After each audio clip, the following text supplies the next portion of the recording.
So let's talk about the simplifying the final expense, because we're doing a lot of final expense. And all right, I got my Glenn Gary leads. Yeah, Glenn Gary, Glenn Ross, one of my favorite movies. Actually, Andrew, Julia got hers this morning, and so yours are coming in, I think, tonight. All right, simplifying the final expense point. Let's talk about final expense. And okay, let's talk about the benefits of final expense, because there are benefits, and some people hate them, some people love them. I think you just got to put it in the proper context of all the things that we sell, okay, in our business, which is a myriad of things. Final expense is its own special niche, and it's also can be awesome. Here are the benefits. These are typically seniors who are retired, so they're home all day. Okay, so it's easy to book a lot of appointments. You can get versus working couples that are only home after they get home from work. And they might be shift work. So you got one client, like the husband is only home during the day, and then he goes to a second shift job, and the wife's only home at night after she gets home from her day job, right? And sometimes it's just like shit's passing in the night. We can't get them both together. Final expense, they're home. They're home all the time, especially now. They're home all the time. It's a very simple sale, okay? Like with mortgage protection, okay, you've got covering the entire mortgage, covering part of the mortgage, covering the mortgage that is the percentage of their income. So we have the income percentage sale. We've got the 12 months, 18 months of mortgage payments. Man, final expense is what's going to take to bury them and maybe leave a little bit of something for the family, okay? It's just very simple. Maybe it's 7,500, 10,000, and 15,000. I mean, it's super simple as far as the options. Yes, we get renewals. On simplified issue term for mortgage protection, we get 0 renewals, zilch renewals. On final expense, the reason why final expense makes up the percentage payout on mortgage term is in the renewals, because you get vested day one, and the renewals can go, you know, until the client dies or if they lapse their policy. But the renewals are there for the lifetime of the policy, and you don't get that with the simplified issue term. Lead flow is mega consistent with final expense. Mortgage protection is subject to the market. When the market's hot, interest rates low, people are refinancing, mortgage data becomes available. And then we can like mail. But then when interest rates go up, when people aren't refinancing, people are tentative about the economy, houses are not turning over, then mortgage protection data is like, you know, nil. It's hard. That's why we don't carry inventory, by the way, just so you all know. Andy Albright's no longer carrying inventory for mortgage leads or for any leads. We used to have these huge inventories. He's drawing it down because it was stupid to have all these millions of dollars tied up in inventory leads that were just getting old. So now when you want to get a mortgage protection lead, they got to ramp up mailings, and you got to wait for the mailings to start coming in, okay? So it's not like how you can get instant mortgage protection leads, and he's no longer carrying an inventory. So you got to get good at final expense. Because if you're all about mortgage protection and then the data goes to nothing, what are you going to do? So you got to get good at final expense. Okay, so here are the common mistakes people have about selling final expense leads. The biggest one of the biggest ones for me is prejudging the client. Like I've run final expense leads, and you go into some of the humblest homes, trailer homes, people that have like particle board floor and sometimes holes through the floor, you know, but they still need final expense. This is where you have to humble yourself, right? And you walk into these humble homes, and you know, no one's too good to write someone up for final expense life insurance, because they need to find a way to get themselves buried without having to put a financial burden on their families. Okay, so man, just stay away from prejudging. You have no idea what someone's willing to do to take care of their families. The other problem is confusing clients with all this insurance jargon, right? Insurance jargon. You got to keep it simple for them. Don't start going into nerdy insurance language like product options and so on. Don't call it whole life, man. They don't know what that means. Just tell them, yeah, this policy is going to be good till the day you die, right? You've got to explain it in very simple terms for these people so that so you don't confuse them. The thing is, you can't sound too smart. Yeah, you got a life insurance license. That just gives you a license to explain them in the simplest terms so they understand it. Okay, don't talk about endowment at age 100. Your policy will endow at age 100. What does that mean to them? They don't care about it endowing at age 100. Anyway, you know what I'm saying? Okay, this is the problem that, okay, now we go into bond and rapport, and we really have to do it over the phone as well. But you can't overdo it. You cannot overdo bond and rapport. The problem with overdoing bond and rapport is now you get so chummy that it becomes easy for them to tell you they want to think about it. It becomes easy for them to pull the rug from right under you. It's easy for them to lie to you, right? Because now you're all buddies.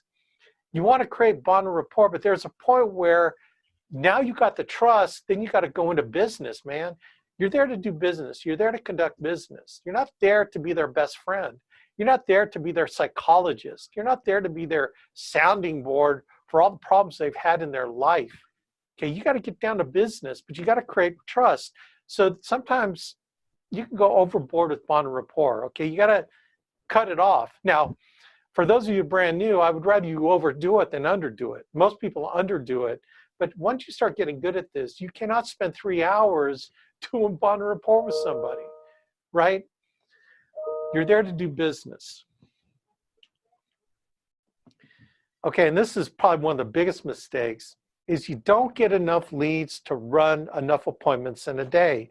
This is where you go into appointment hell. And appointment hell is when you have 3 appointments booked, once at 8 a.m., once at noon, and once at 5 p.m. And you have to travel half hour to this area, right? And you're trying to door knock, you're trying to do all these things, but then the first appointment no-shows you, the next appointment is a one-legger, and the third appointment, they're there, but they want to think about it. And so you spent all day driving an hour away to 3 appointments that didn't turn out to do anything, and then you think the leads suck, everything sucks, the alliance sucks, okay? When your problem was you didn't get enough leads to fill a day of appointments so that you let the numbers work for you, not against you, okay? They work for you, not against you. Does that make sense? So let's take the analogy. Now, this is, okay, so is this one-legger? So one-legger is when the husband's there and the wife is not there, or the wife's there, the husband's not there. Or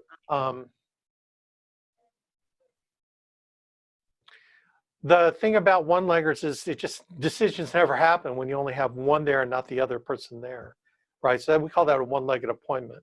So we want to avoid that at all costs. Now, this scenario that I'm talking about, lead management, applies to in-home appointments, but it also applies to telesales, okay? And you'll understand what I'm talking about as I describe this. Okay, so let's talk about the Facebook lead program. So 30 Facebook leads, okay, they pay 25 bucks, you know, ours is, okay, this is the targeted one. So this is the 50-mile radius. So I think those are $20 to us, okay? So the 50-mile radius Facebook funnel expense leads. So if you get 30 on a dial session, okay, and let's say they're spread out in these 4 quadrants. So you got, so this is like north, south, east, west. So let's say you run your plan. This is a good plan. So you book on Monday for Tuesday and Wednesday. So let's say Tuesday you've picked to run the northern area. Then Wednesday you run the southern area. And your lead distribution, you get 30. Let's just say you've got 8 in the, you know, the northwest quadrant. You got 7 in the northeast quadrant for Tuesday, and then you got 7 and 8 in the southern quadrants, right, on Wednesday. And those are like where they're situated. Okay, so when you pick up the phone on Facebook leads, let's say half of them, right, don't even answer your call. I mean, some of y'all have worked Facebook leads. Half of them don't answer the phone, and the other half do. And now the other half, the 15, you book 10 out of the 15. And this is like appointment hell, because then you have maybe, 5 appointments on Tuesday and 5 appointments on Wednesday. You've allotted the whole day, right? And you're driving within, 50 miles in the north side, okay? You just don't have enough leads to make it a full day in the field. So it's better when you have 60 Facebook leads, right? So you book 20 out of 60, so you got 10 on Tuesday and 10 on Wednesday. Do you see the difference?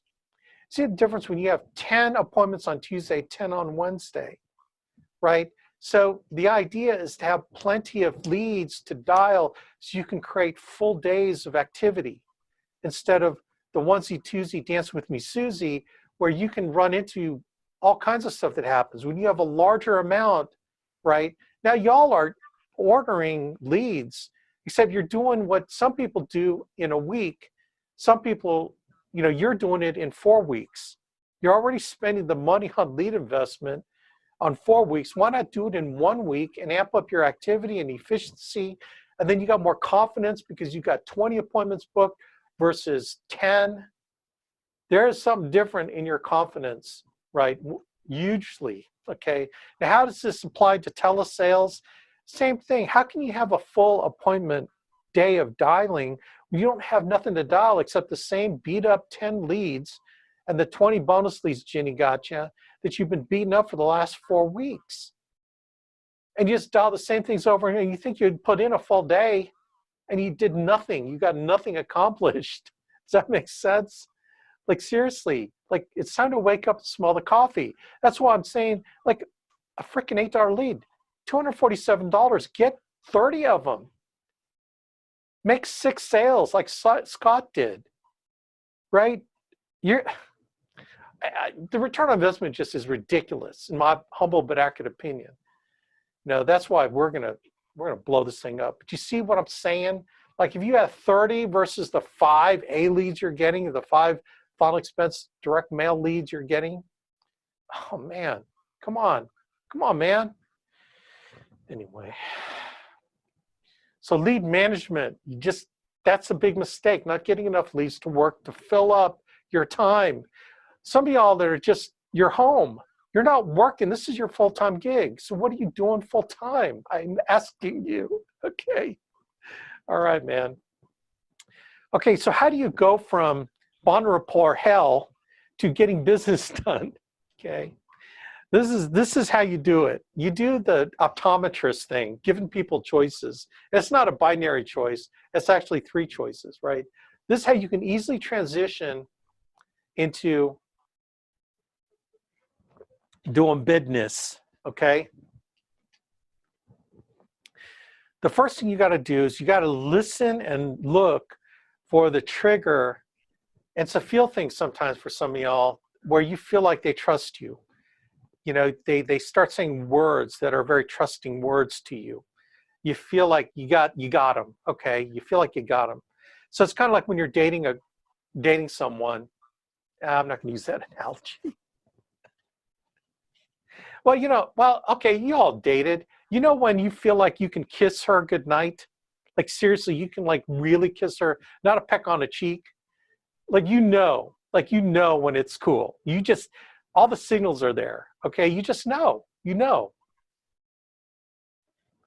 It's like this. You look for the trigger. Once you get that vibe, once you get that feeling, once you see the body language is all right, once you hear that they're using the right language, then, man, you go right into going into business, man. Hey, Joe and Mary, let me ask you a question. When people fill out these forms and send them back to us, it's usually because of one of 3 things. Number 1, they have no life insurance. Or number 2, they have some life insurance, but it's not enough. Or 3, they really want to leave a legacy to their kids or grandkids. Now, Joe and Mary, which one of these three describe you? Which one of these three things describe you? And then once they say, well, you know, we have some life insurance, but it's really not enough. It's just like that situation Karen ran into, right, with her, with that client. They just didn't have enough insurance.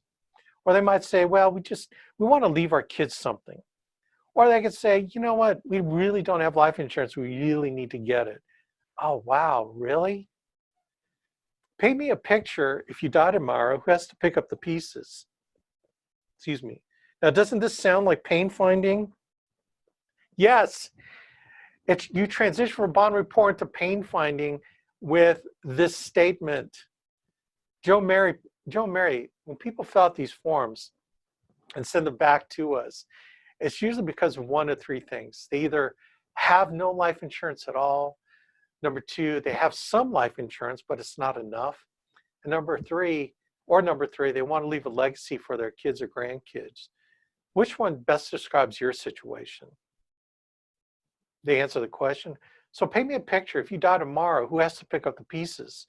Tell me who you're trying to protect. Who's the loved one you're trying to protect? And you get into finding their pain. So this is how you get from bond report hell, and you know how it is with older people, okay, because I'm an older person. I overtalk. They want to tell stories, man. Yeah, back when I was in World War II. And then some of y'all just keep them going, man. You got to stop that, okay? All right. And guess what? You know what? We know their playbook. We all know their playbook. You all know what they're going to say that are objections, right? How can you answer objections if you don't know what their playbook of objections are? I think what happens, AARP, I think what they publish to their members is a playbook on how to thwart the life insurance guy trying to sell you final expense insurance.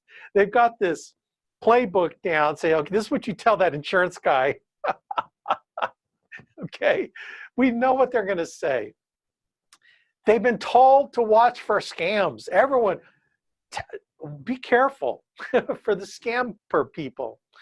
So how do you thwart that? This is where you got to do the rapport building, okay?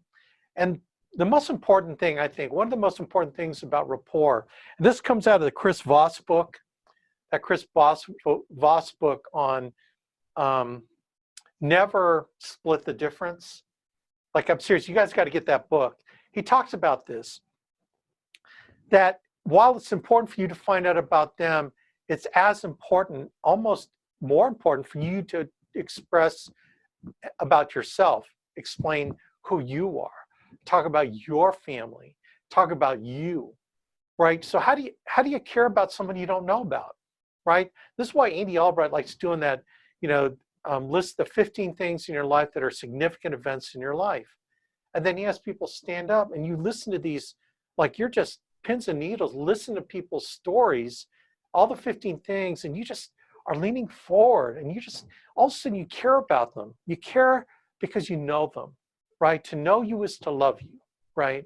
So one of the most important things is to share your family, share that business card with your family on it, right? Text them your business card, your virtual business card with your picture of your family and your license, right? They got to know about you. Like you have 2 sons that, one's in college and one got out of college. He's a software programmer now.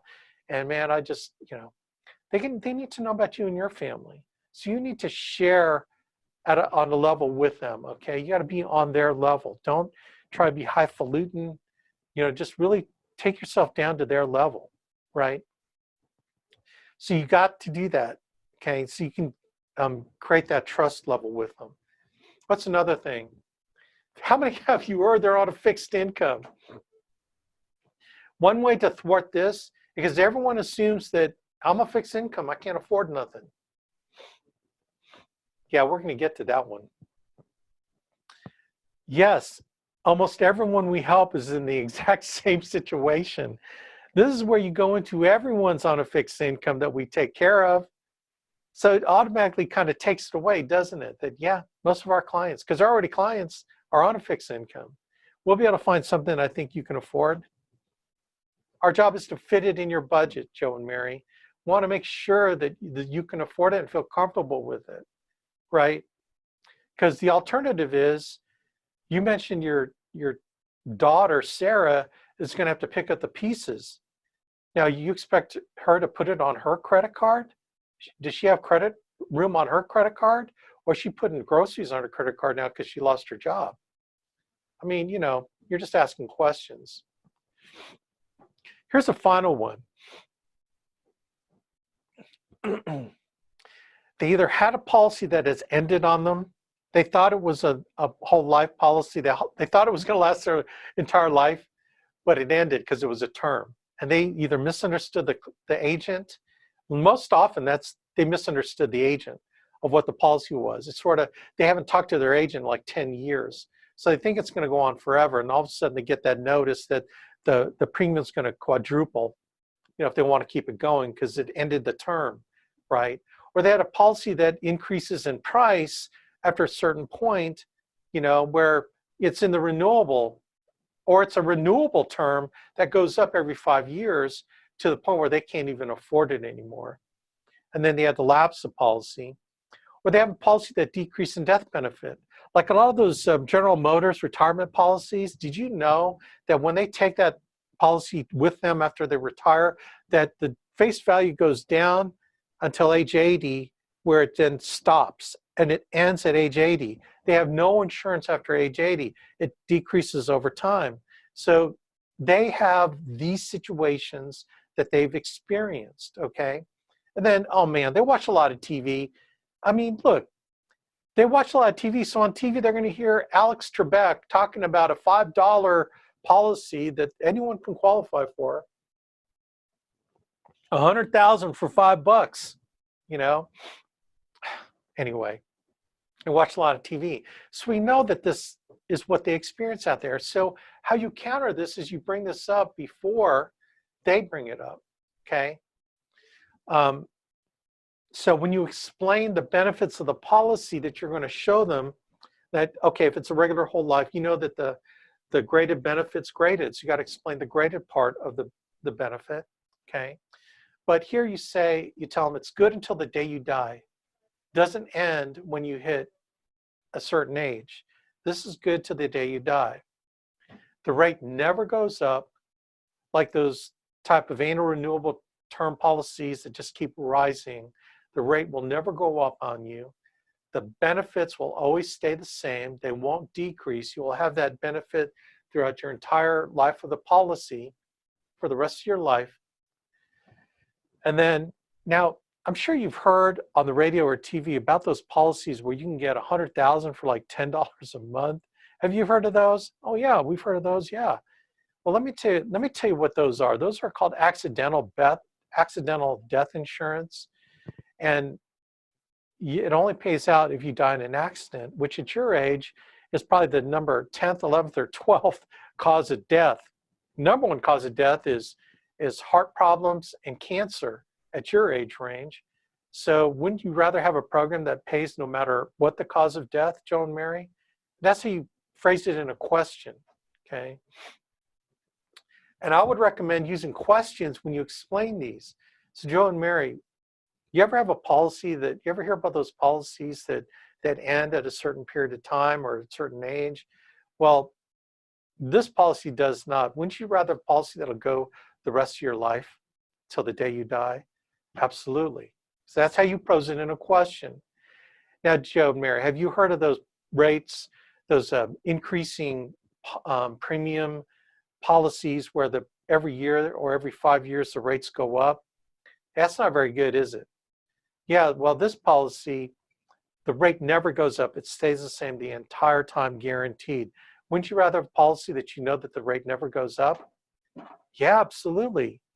Okay, do you see how it's more effective when you turn it around and phrase it in the form of a question? Now, I'm sure have you seen those policies that decrease, the death benefit decreases over time? No, that's not very good, is it? You pay the same amount for it from day one, but you're still paying the same amount. By the time you're 90, it's like got $2,000 left on it when it had $25,000. That's not a very good policy, is it? No, it isn't. Would you rather have a policy where the death benefit remains the same through the entire life of the policy until you die? Absolutely. So do you hear how phrasing things in the form of question is much more effective because they're still in control. By asking questions, they remain in control. Okay. Let's see, question. I attest to what Alex says, been through Split the Difference 3 times. Yes, Tom, yes. What a great book, right, dude? It is a great book. I love the book. Great book. He does a bunch of Sandler sales stuff in there, big time. Okay, so we know their playbooks. You already know how to thwart all those things. So that is it. Simplifying final expense. Does anyone got any questions on that? Does that make sense to you? I mean, I didn't have to take you through the whole ATM of doing that, because if you put those essential things in there, you know what you're trying to accomplish. You're trying to get business done. It's very, very simple, and very simple. So I think that is it. All right, gang. I hope that helped you. So rock on, man. Talk to you guys later. Thanks for being on the call. Let's get on the leaderboard for next week, please. And if you want to get hooked up, man, I will hook you up with those leads. So God bless, man. Take care, buddy.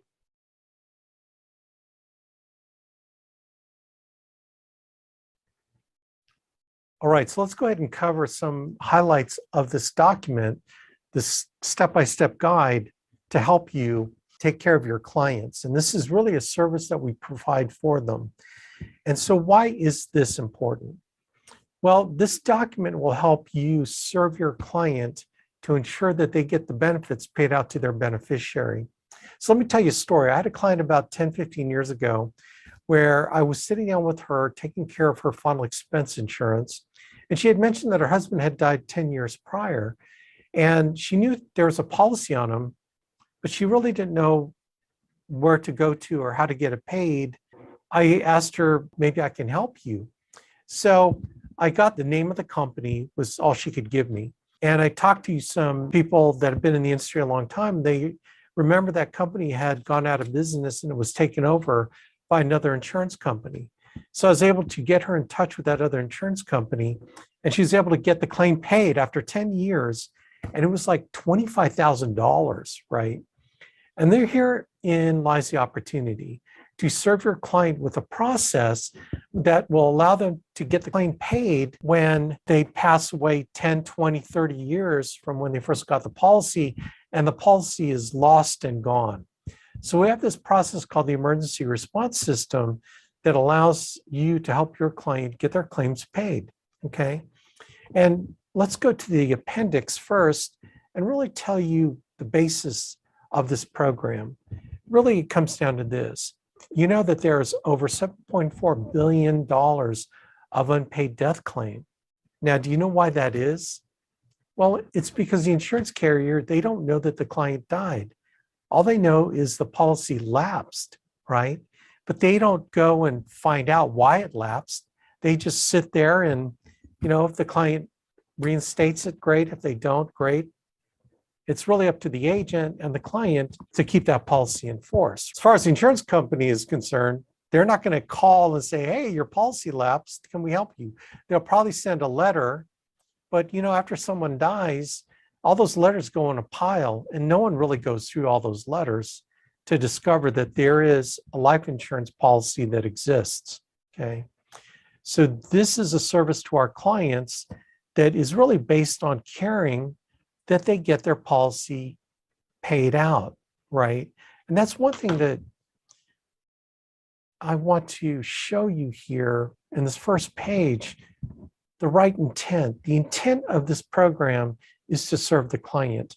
It has to come from the place of giving the client a service, an additional service that no other life insurance agent has ever given them, and that is making sure the policy gets paid out when they die. And so we have this program that allows them to do that. So what are you going to learn through this guide? Okay. So it's like having your emergency contact card that you fill out for your children. Like, remember when your kids go to school, they have you fill out an emergency contact card where you put down an alternative contact if the school can't get a hold of you or your spouse, then they have a third person that they can call in the case of an emergency. And this is really exactly how this program works, is we do the same thing for our clients, right? We have a process that we're going to teach you through this guide to help the clients put together their emergency contact list so that their beneficiaries will be able to receive the benefits, okay? And so what we do is we get them to come up with names of 10 to 20 people that live close in the local area, that know them, and that would know that they passed away, right? It could be their pastor, it could be friends, whatever the case may be. And then those people would be set up on their emergency contact list. And then we as the agent would contact those people to let them know, hey, your friend got a policy. This is what your job is should they pass away or become seriously hurt, then your job is to call us and let us know that something happened to our client. And we'll also give that emergency contact person the name of the insurance company, right, and their phone number, as well as our contact information as well. So they've got both the insurance carrier and us. So should anything happen to the client, they'll be contacted so that the beneficiaries will receive the benefit. Now, I know you're thinking, well, you know, if the client dies next week or next month or next year, well, obviously they're going to know. Well, try 10, 20, 30 years from now, right? And if you've been in the business, you know that after 20 years, clients lose their policy. And so their beneficiaries, their family, you know, maybe the spouse died and they don't keep all their stuff together. They may not even know this policy exists. So 10, 20, 30 years from now, right, they're going to be able to contact us and let us know that something happens, that we can get the beneficiaries covered with a policy that the original client intended to pay the beneficiary. All right. So how do we do this process? Well, this process starts with how to get the ERS names, right? And how do we sit down with the client to bring this idea up? And so we're going to teach you how we do it, where we do it in one of two places. We either do it right after we get the beneficiary information, and then we have them put together their emergency contact list, or we tell them after we get the beneficiary information, by the way, Joe, we have a process that we're going to cover at the end of our policy, after we've taken care of the policy, to help their beneficiaries, help your beneficiaries get paid out right away. Okay, and wouldn't you want your beneficiaries to get paid out right away? And what are they going to say? Of course, yes. And so we plant that seed in their mind, so at the end, we'll be able to go through this process with them, okay? So how do we do this? How do we really do it? Well, we're going to give you all the information here on exactly how to do it. We have all the scripts, right, on how to do everything from obtaining the, explaining it to the client, right, how to get the ERS names, then how we write them down on this form, okay, and we will take you through the entire process on this guide, and we have all the scripts for that, right?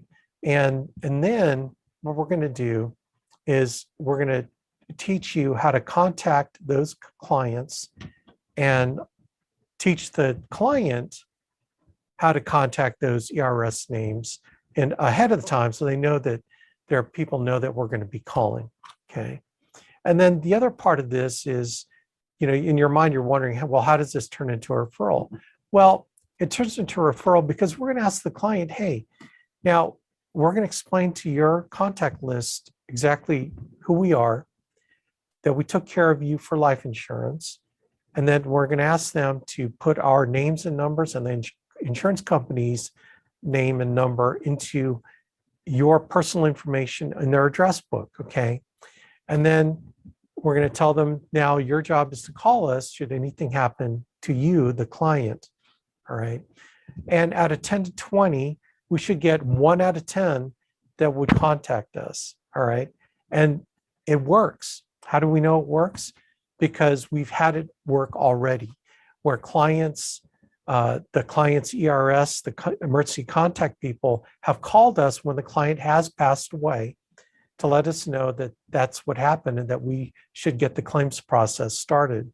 So it has worked, and it has worked well. Now, how do we get the referrals from this? Well, we ask the client that, hey, is it okay when we're talking to your emergency contact people that if they ask us about how we can take care of them for insurance or annuities or the other things that we do, is that okay for us to help your friends and family?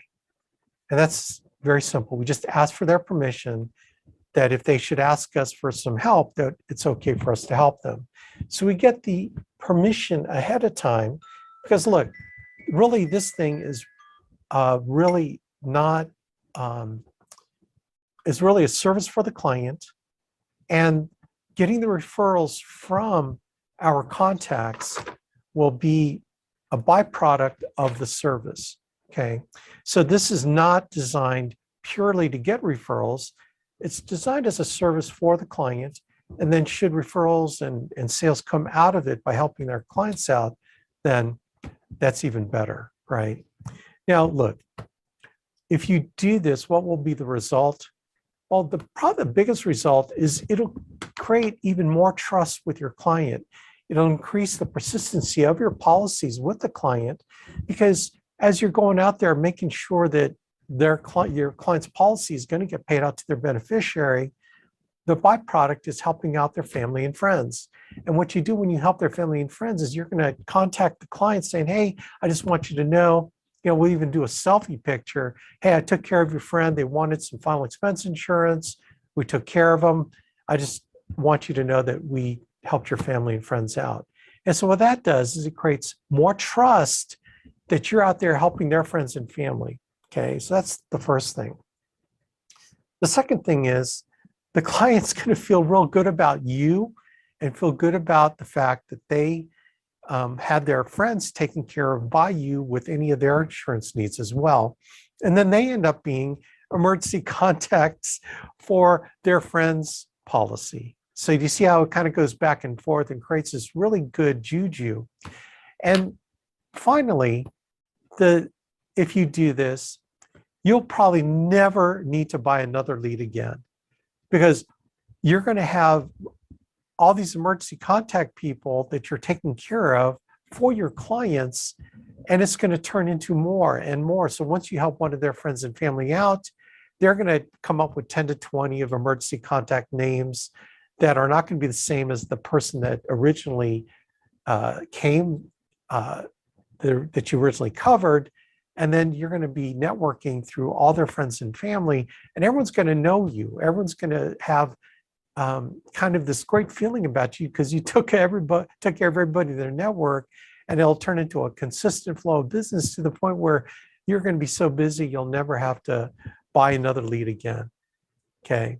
Now, here's the thing. If you don't do this, okay, your clients are not going to get served because they potentially could lose their policies, and you'll never find out. The beneficiaries will never have gotten paid their benefits, right? And that's what could happen if you don't do this. The other thing that could happen is that you're going to be forever dependent on buying leads week after week, trying to eke out a living on lead investment every week. And so you don't fully have an independent business, independent of investing in leads, right? But here's the thing that this program will do for you. You will totally increase your value to the client because you're going to show that you totally care about them and care about the fact that their beneficiaries will benefit from the policy that they're purchasing, okay? And again, you're going to be entrenched in their network of friends and family as the insurance person that can take care of them when they have needs. And that to me is, the best of all worlds there. All right, so that's how our program works.